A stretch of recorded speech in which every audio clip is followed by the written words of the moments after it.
No silêncio da noite, vozes sussurram histórias que poucos têm coragem de ouvir. Eu sou a Vi e este é o Vida Além, o lugar onde o medo encontra você.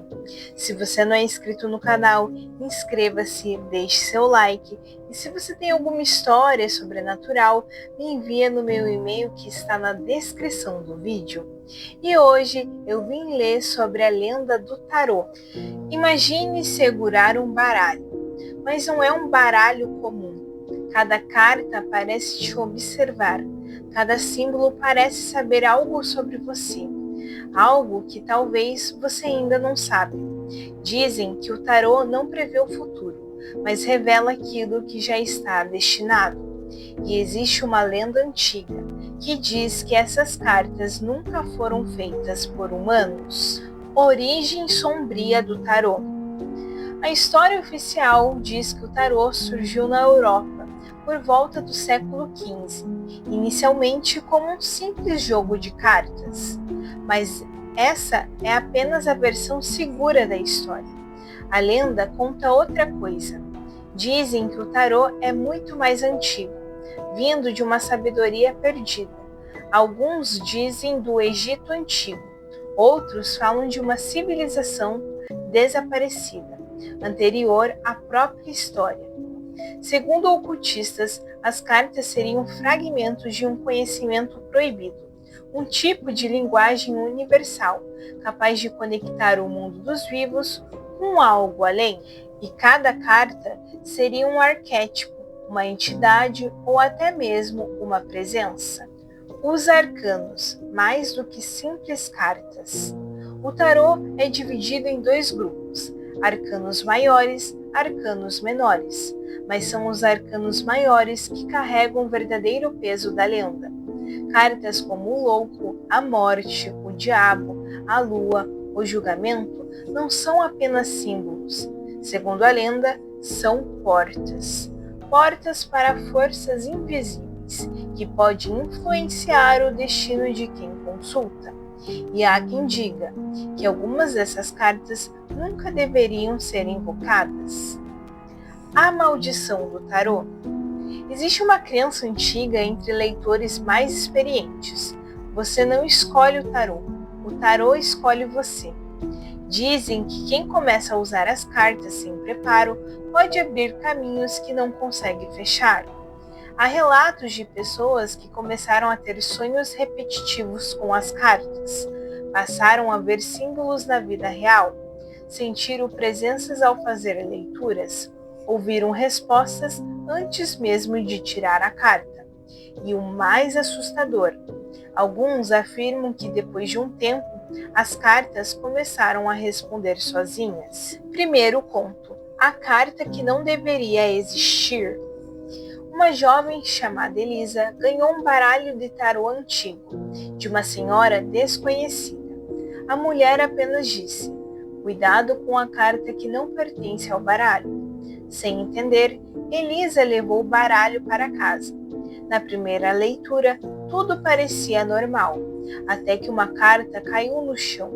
Ela nunca tinha visto aquela carta antes. Era completamente preta, sem nome, sem número, apenas um símbolo estranho que parecia mudar de forma. Naquela noite, Elisa sonhou com a carta, e no sonho, uma voz sussurrava: "Você abriu, agora precisa terminar."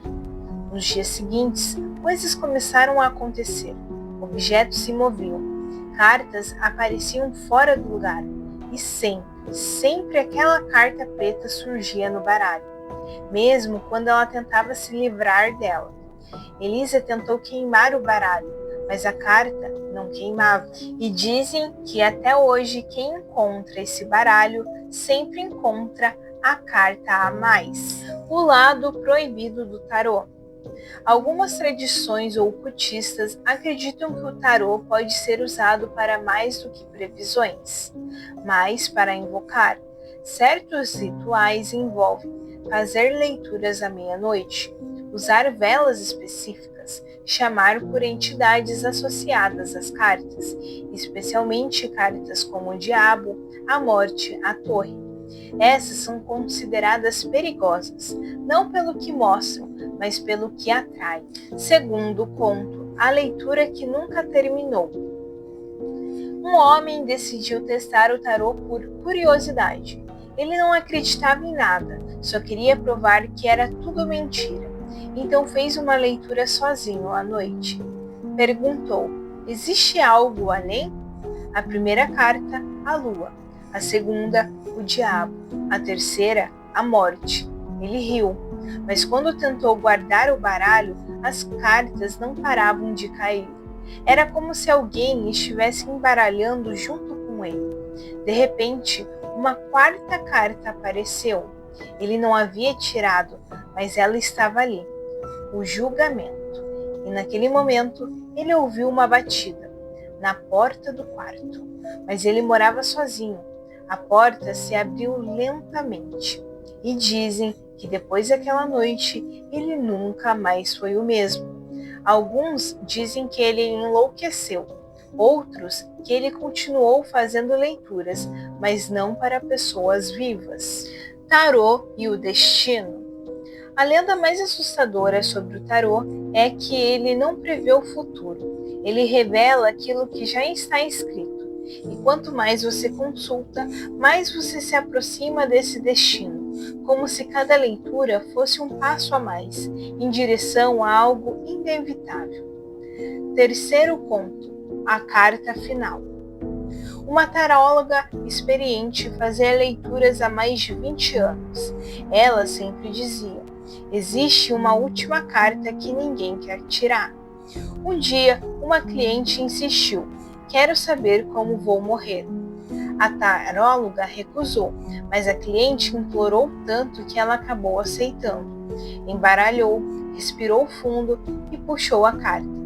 A expressão dela mudou imediatamente. Ela ficou pálida e disse apenas: você não deveria ter perguntado isso. A cliente riu até ver a carta. Era uma carta que não existia em tarô nenhum conhecido. Mostrava ela mesma, sentada, olhando para uma carta. A mesma carta, um ciclo sem fim. Dizem que a cliente saiu desesperada e nunca mais foi vista. E a taróloga parou de ler cartas naquele dia. O aviso final. Se você um dia tiver um baralho de tarô nas mãos, lembre-se: nem toda resposta deve ser buscada, nem toda porta deve ser aberta, e nem toda carta quer ser revelada. Porque às vezes o tarô não está mostrando o seu destino, ele está te guiando até ele. E você? Teria coragem de fazer uma leitura sozinha no escuro, sabendo que talvez algo possa responder? Ou você acredita que tudo isso não passe de uma coincidência? Comenta aqui embaixo se você já teve alguma experiência com tarô. E não esquece, algumas histórias não terminam quando o vídeo acaba. E essa foi a lenda sobre o tarô. Se você não é inscrito no canal, inscreva-se, deixe seu like. E se você tem alguma história sobrenatural, me envie no meu e-mail que está na descrição do vídeo. Até a próxima! Tchau!